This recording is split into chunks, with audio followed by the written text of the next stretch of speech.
Hey y'all, Pastor James here with the next exciting chapter of our Bible study on the book of Genesis. Today we're going to be in chapter 41. Now Genesis 41 marks the dramatic turning point in Joseph's life. After years of suffering and injustice, Joseph is suddenly elevated from prison to the palace. This chapter highlights God's sovereignty, the prophetic power of dreams, and Joseph's humility and wisdom. It also begins the fulfillment of God's plan to preserve life through Joseph's leadership in Egypt. So let's now dig into the biblical text. Then it came to pass, at the end of 2 full years, that Pharaoh had a dream, and behold, he stood by the river. Suddenly there came up out of the river 7 cows, fine-looking and fat, and they fed in the meadow. Then behold, 7 other cows came up after them out of the river, ugly and gaunt, and stood by the other cows on the bank of the river. And the ugly and gaunt cows ate up the 7 fine-looking and fat cows. So Pharaoh awoke. He slept and dreamed a second time, and suddenly 7 heads of grain came up on one stalk, plump and good. Then behold, 7 thin heads, blighted by the east wind, sprang up after them, and the 7 thin heads devoured the 7 plump and full heads. So Pharaoh awoke, and indeed it was a dream. Now it came to pass in the morning that his spirit was troubled, and he sent and called for all the magicians of Egypt and all its wise men. And Pharaoh told them his dreams, but there was no one who could interpret them for Pharaoh. Then the chief butler spoke to Pharaoh, saying, I remember my faults this day. When Pharaoh was angry with his servants and put me in custody of the house of the captain of the guard, both me and the chief baker, we each had a dream in one night, he and I. Each of us dreamed according to the interpretation of his own dream. Now there was a young Hebrew man with us there, a servant of the captain of the guard. And we told him, and he interpreted our dreams for us. To each man he interpreted according to his own dream. And it came to pass, just as he interpreted for us, that it happened. He restored me to my office, and he hanged him. Then Pharaoh sent and called Joseph, and they brought him quickly out of the dungeon, and he shaved, changed his clothing, and came to Pharaoh. And Pharaoh said to Joseph, I have had a dream, and there is no one who can interpret it. But I have heard it said of you that you can understand a dream to interpret it. So Joseph answered Pharaoh, saying, It is not in me. God will give Pharaoh an answer of peace. Then Pharaoh said to Joseph, Behold, in my dream I stood on the bank of the river. Suddenly 7 cows came up out of the river, fine-looking and fat, and they fed in the meadow. Then behold, 7 other cows came up after them, poor and very ugly and gaunt, such ugliness as I have never seen in all the land of Egypt. And the gaunt and ugly cows ate up the first 7, the fat cows. When they had eaten them up, no one would have known that they had eaten them, for they were just as ugly as at the beginning. So I awoke. Also I saw in my dream, and suddenly 7 heads came up on one stalk, full and good. Then behold, 7 heads, withered, thin, and blighted by the east wind, sprang up after them, and the thin heads devoured the 7 good heads. So I told this to the magicians, but there was no one who could explain it to me. Then Joseph said to Pharaoh, The dreams of Pharaoh are one. God has shown Pharaoh what he is about to do. The 7 good cows are 7 years, and the 7 good heads are 7 years. The dreams are one. And the 7 thin and ugly cows which came up after them are 7 years, and the 7 empty heads blighted by the east wind are 7 years of famine. This is the thing which I have spoken to Pharaoh. God has shown Pharaoh what he is about to do. Indeed, 7 years of great plenty will come throughout all the land of Egypt, but after them 7 years of famine will arise, and all the plenty will be forgotten in the land of Egypt, and the famine will deplete the land. So the plenty will not be known in the land because of the famine following, for it will be very severe. And the dream was repeated to Pharaoh twice, because the thing is established by God, and God will shortly bring it to pass. Now therefore let Pharaoh select a discerning and wise man and set him over the land of Egypt.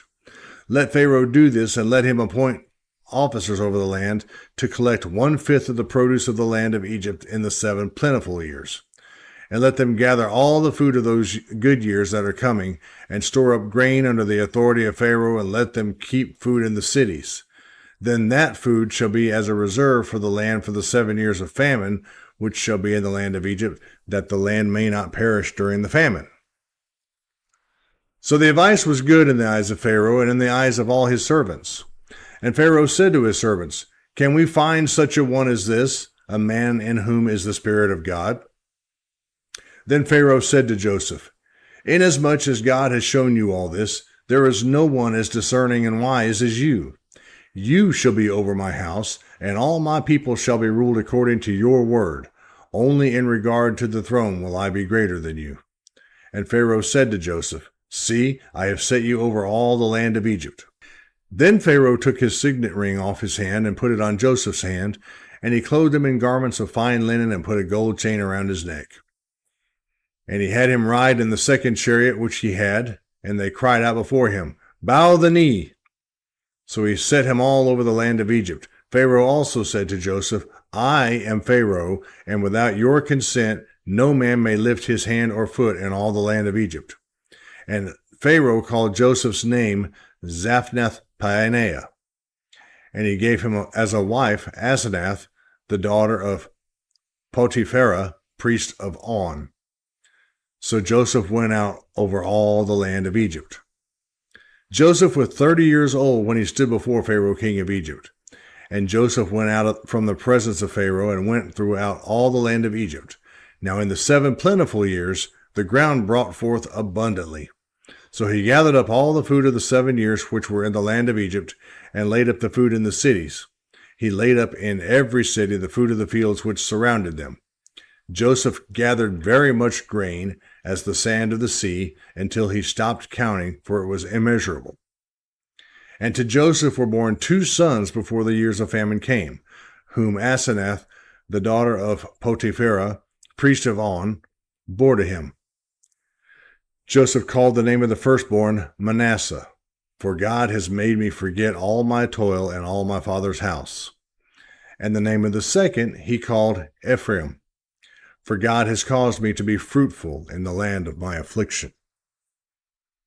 Then the 7 years of plenty which were in the land of Egypt ended, and the 7 years of famine began to come, as Joseph had said. The famine was in all lands, but in all the land of Egypt there was bread. So when all the land of Egypt was famished, the people cried to Pharaoh for bread. Then Pharaoh said to all the Egyptians, "Go to Joseph, whatever he says to do, do."